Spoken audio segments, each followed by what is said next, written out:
Start करते हैं हम विज्ञान का अध्याय ध्वनि, जल एवं वायु, कोशिका एवं ऊतक और किशोरावस्था। इन तीनों पाठों के प्रश्नोत्तर आपसे एनएनएमएस की तैयारी के लिए आपसे पूछे जाते हैं। आप तैयार हैं? यस। चलिए स्टार्ट करते हैं। ध्वनि का वेग अधिकतम होता है हिना स्टील में। गुड। पराश्रव्य तरंगों की आवृत्ति होती है भावना। ठीक है, अगला प्रश्न, ध्वनि की आवृत्ति से तात्पर्य है, ध्वनि की आवृत्ति से तात्पर्य है उमंग। Very good. एक और प्रश्न, पानी का शुद्धतम रूप है साधना। आसुत जल। ठीक है, एक और प्रश्न, घड़ी में मिनट वाली सुई का आवर्तकाल होता है, घड़ी में मिनट वाली सुई का आवर्तकाल होता है रोशनी। ठीक है, एक और प्रश्न, सबसे कम प्रदूषण उत्पन्न करने वाला इंजन है गुंजन। Very good. क्लोरोफ्लोरोकार्बन वायुमंडल से कम करता है, क्लोरोफ्लोरोकार्बन वायुमंडल से कम करता है खुशबू। खुशबू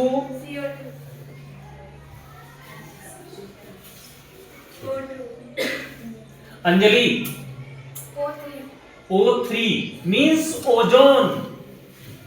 this is right answer, ozone. आगे एक और प्रश्न, ध्वनि में संचरित नहीं हो सकती, नहीं ध्वनि संचरित नहीं हो सकती किसमें अजय?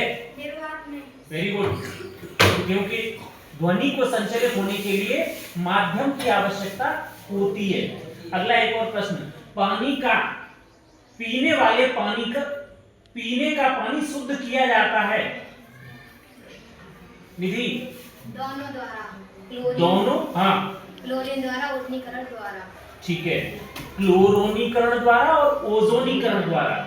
मच्छर के भिनभिनाने की आवाज पैदा होती है रविंद्र। वही तो प्रश्न है मेरा कि हाँ उत्तर क्या दिया? ठीक है, एक और प्रश्न, निम्नलिखित में कौन सा जल का रासायनिक प्रदूषक नहीं है? मैं आंसर दे रहा हूं अब आपको। नंबर 1 कीटनाशक, नंबर 2 रासायनिक खाद, नंबर 3 जीवाणु और नंबर 4 पादप। तन्वीर। ठीक है, हर्ट्ज किसका मात्रक है? हर्ट्ज किसका मात्रक है मोनिका? गुड। निम्नलिखित में से कौन ध्वनि के तारतम्य से संबंधित है? मैं ऑप्शन दे रहा हूं आपको। नंबर 1 आयाम, नंबर 2 आवृत्ति, नंबर 3 तीव्रता, नंबर 4 आयाम और आवृत्ति दोनों। निशान? आयाम। जितेंद्र? आयाम। प्रियंका? आवृत्ति। दिस इज राइट आंसर, आवृत्ति सही है। आगे एक और प्रश्न, कि ध्वनि की प्रबलता मापी जाती है, ध्वनि की प्रबलता किस में मापी जाती है? एंजल? राइट। चलिए एक और प्रश्न, निम्नलिखित में से कौन ध्वनि परावर्तन का उदाहरण नहीं है? मैं आपको ऑप्शन दे रहा हूं। नंबर 1 अनुरणन, नंबर 2 प्रतिध्वनि, नंबर 3 खिलौना टेलीफोन, नंबर 4 उपरोक्त में से कोई नहीं। रौनक? गुड। एक और प्रश्न, एक कंपन करती हुई वस्तु की आवृत्ति 1000 हर्ट्ज उसका आवर्तकाल है, उसका आवर्तकाल है।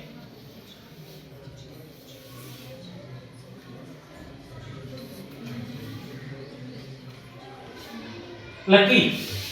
0.001 इकाई और बोलो, मिनट या सेकंड? Yes, good. 0.001 सेकंड। एक और प्रश्न आपके समझ, पुरुषों की आवाज मोटी होने का क्या कारण है? पुरुषों की आवाज मोटी होने का क्या कारण है? निधि सेकंड। पुरुषों की आवाज में कांटों अधिक होता है। Are you right? नो बेटा। जितेंद्र यस, कम तारत्व, अधिक नहीं, कम तारत्व के कारण। चलिए एक और प्रश्न, भूकंप की निगरानी के लिए कौन सी ध्वनि का प्रयोग किया जाता है? भूकंप की निगरानी के लिए कौन सी ध्वनि का प्रयोग किया जाता है? खुशबू? इनमें से कोई नहीं। हाँ, मैं आपको ऑप्शन भी दे रहा हूं, अवश्रव्य, पराश्रव्य, पराध्वनिक या सुपरसोनिक, और इनमें से कोई नहीं। इनमें से कोई नहीं। ठीक है, अगला एक और प्रश्न, बरसात के मौसम में आर्द्र और गर्म हवा में ध्वनि का वेग 350 मीटर प्रति सेकंड है। बिजली की घंटी से निकली ध्वनि की बारंबारता 700 हर्ट्ज है। ध्वनि की हवा में तरंग लंबाई कितनी होगी? माही? 50 सेंटीमीटर। ठीक है, एक और प्रश्न आगे, कोशिका से हम बढ़ते हैं कोशिका की तरफ। कोशिका का ऊर्जा ग्रह किसे कहा जाता है? Power house of cell. Aarti, हाथ ऊपर है नीचे है? हाँ बोलो। Yes, mitochondria. ठीक है बेटा, सजीवों में आनुवंशिकता की इकाई है, सजीवों में आनुवंशिकता की इकाई है। निशान? डीएनए। गुड। जीवों की संरचनात्मक इकाई है, जीवों की संरचनात्मक इकाई है। अजय? कोशिका। बच्चों, कोशिका की खोज किसने की थी?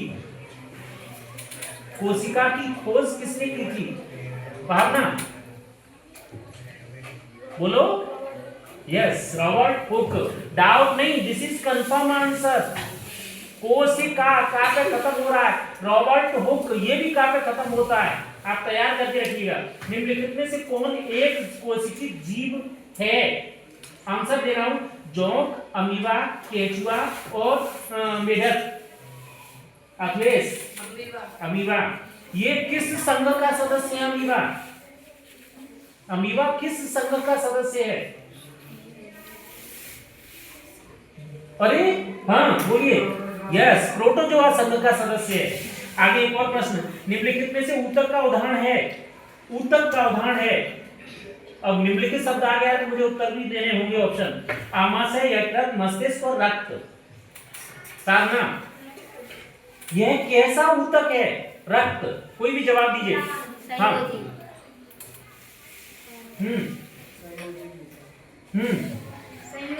रक्त एक तरल संयोजी ऊतक है, तरल संयोजी ऊतक है। देखिए, चलिए आगे और एक और प्रश्न, जंतु कोशिका की सबसे बाहरी परत है रक्त।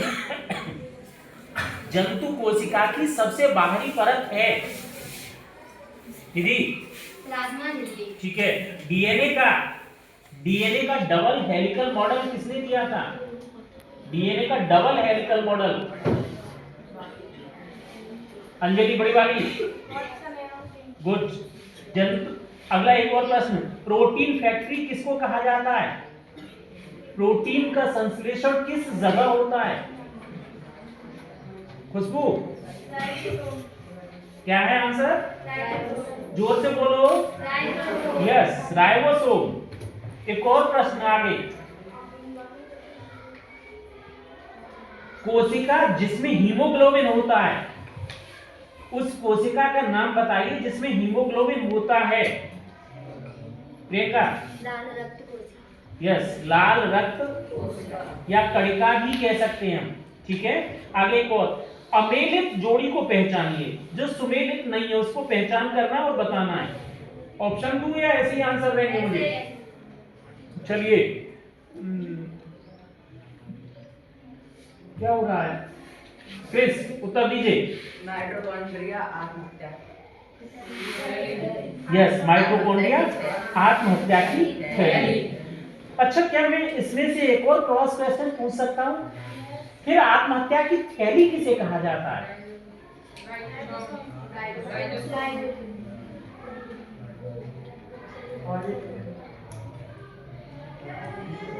नहीं नहीं नहीं नहीं नहीं, निकालिएगा आंसर। 10 मिनट और विचार करिए, 5 मिनट तक बता रहा हूं फिर मैं आपको। अगला एक और प्रश्न, जालिकावत शिराविन्यास पाया जाता है, जालिकावत शिराविन्यास किसमें पाया जाता है?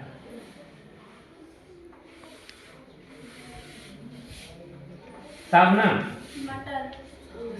ठीक है बच्चों, क्या मटर का वैज्ञानिक नाम आपको पता है? वानस्पतिक नाम, बॉटनिकल नेम ऑफ मटर? नहीं, पायसम सेटाइवम, पायसम सेटाइवम। मैंने कई एक बताए थे, सरसों का ब्रेसिका कैम्पेस्ट्रिस, गुड़हल का हिबिस्कस रोजस साइनेंसिस, मेढक का राना टिग्रीना, केचुआ का टेरिकेमा कोस्मा। इनको एक बार रिवीजन कर लीजिएगा पूरा। चलो आगे एक और प्रश्न, जीव विज्ञान शब्द किसने दिया था? जीव विज्ञान शब्द किसने दिया? बढ़िया, नहीं आनंद नहीं आ रहा है अभी। अजय, ठीक है, लेमार्क ने। मैं कोशिका की गतिविधियों के नियंत्रण केंद्र के रूप में कार्य करता हूं। मैं कौन हूं? मैं कौन हूं? कौन कह रहा है ये बात? एंजल, केंद्र। यस, केंद्र कह रहा है। एक कोशिका विभाजन के दौरान क्या होता है? एक कोशिका विभाजन के दौरान, खुशबू? कोशिका द्रव्य पहले केंद्रक फिर केंद्रक विभाजित होता है। यस, पहले कोशिका द्रव्य का विभाजन होता है, उसके बाद केंद्रक का विभाजन होता है। यानी कोशिका द्रव्य पहले बढ़ने का प्रयास करता है, इधर उधर कोशिका द्रव्य जब केंद्रक के पास आ जाता है, ऐसे करके बढ़ते बढ़ते तब फिर केंद्रक बढ़ता है, और फिर ये कोशिका अलग और ये कोशिका अलग, कोशिका विभाजन कहलाता है। आगे एक और प्रश्न, जीवित जगत में संगठन का निम्नतम स्तर है, जीवित जगत में संगठन का निम्नतम स्तर है, सबसे छोटा स्तर निधि? कोशिका। यस, कोशिका। ये कोशिका का मृत भाग है। कोशिका का मृत भाग किसे कहा जाता है जितेंद्र? यस, कोशिका भित्ति को। कोशिका भित्ति किसमें पाई जाती है?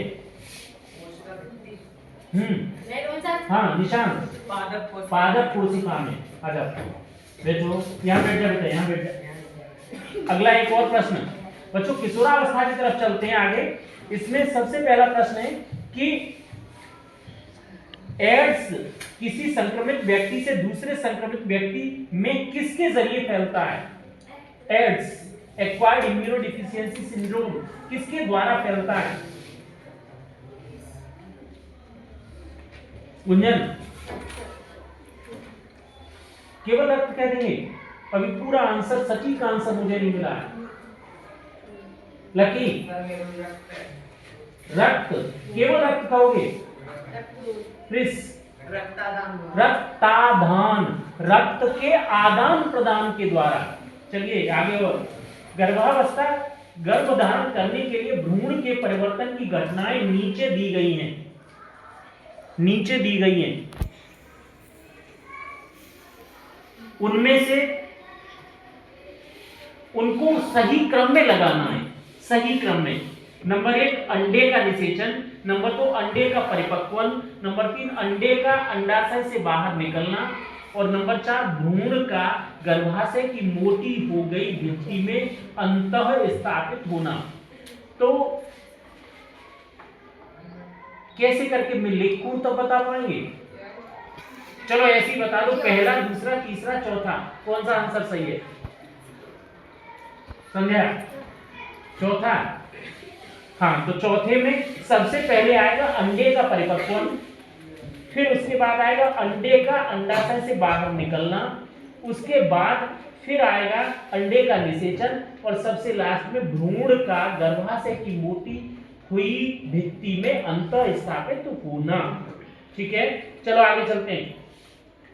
यौवनारंभ में वृषणों से खाली जगह उत्सर्जित होता है। जितेंद्र, यस, पुरुष हार्मोन टेस्टोस्टेरोन। चलिए एक और प्रश्न है आपके लिए कि किसी कोशिका के भीतर वह कौन सी संरचना है जो बच्चे के लिंग निर्धारण के लिए उत्तरदायी होती है? बच्चे के लिंग निर्धारण के लिए उत्तरदायी कौन सी संरचना? नहीं, ठीक है, आर यू राइट? यस बेटे सही है आंसर। मनुष्य में गुणसूत्रों की संख्या कितनी होती है? मनुष्य में गुणसूत्रों की संख्या अखिलेश 46 या 23 जोड़ी 23 जोड़ी। वेरी गुड बच्चों, एक और प्रश्न यही, लिंग निर्धारण के लिए जिम्मेदार गुणसूत्र कौन सा है? कौन सी जोड़ी गुणसूत्र लिंग निर्धारण के लिए जिम्मेदार है? अजय? 23वां जोड़ा। यस, 23वीं जोड़ी गुणसूत्र लिंग निर्धारण के लिए जिम्मेदार कहा जाता है। एक और प्रश्न इसके बाद कि स्त्री हार्मोन का नाम बताइए। एक स्त्री हार्मोन का नाम, अभी मैं थोड़ी देर पहले चर्चा की थी तब वो पुरुष हार्मोन था, अब एक स्त्री हार्मोन का नाम बताइए। एक टेस्टोस्टेरोन होता है, दूसरा कौन सा होता है? हाँ हाँ ठीक है, बोल बोल बोल। एस्ट्रोजन। यस ठीक है, आगे और चलते हैं बच्चों। एक और प्रश्न है कि टैडपोल के कायांतरण के लिए कौन सा तत्व पानी में उपलब्ध होना चाहिए? कौन सा तत्व पानी में होना चाहिए टैडपोल के कायांतरण के लिए? किससे पूछूं? यहाँ लकी के बराबर में कौन है? रविंद्र। आयोडीन। ठीक है, अच्छा एक और रिलेटेड प्रश्न, गर्दन में होने वाले घेंगा नाम का रोग, घेंगा नाम का रोग किसकी कमी से होता है?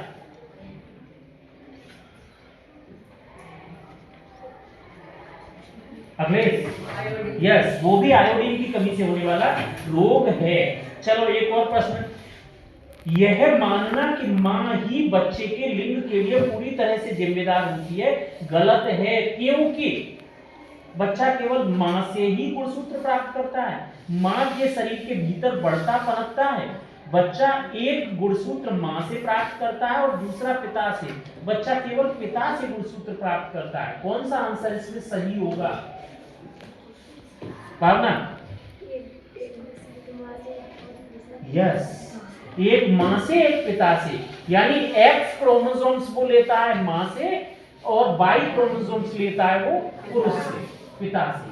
ठीक है, तो जिस बच्चे में एक्स और वाई दोनों क्रोमोसोम्स पाए जाते हैं वो बच्चा नर या पुरुष होता है, और जिसमें एक्स एक्स पाए जाते हैं वो मादा। ठीक है, चलिए एक और प्रश्न, और वो प्रश्न आपका अंतिम प्रश्न होगा कि इस चैप्टर का कि यौवनारंभ के दौरान लड़कों में सबसे सुस्पष्ट दिखाई देने वाला परिवर्तन कौन सा होता है? आंसर भी देने होंगे मुझे, नहीं गुंजन? यस, कद की वृद्धि, लंबाई में वृद्धि होना। कैसा लगा?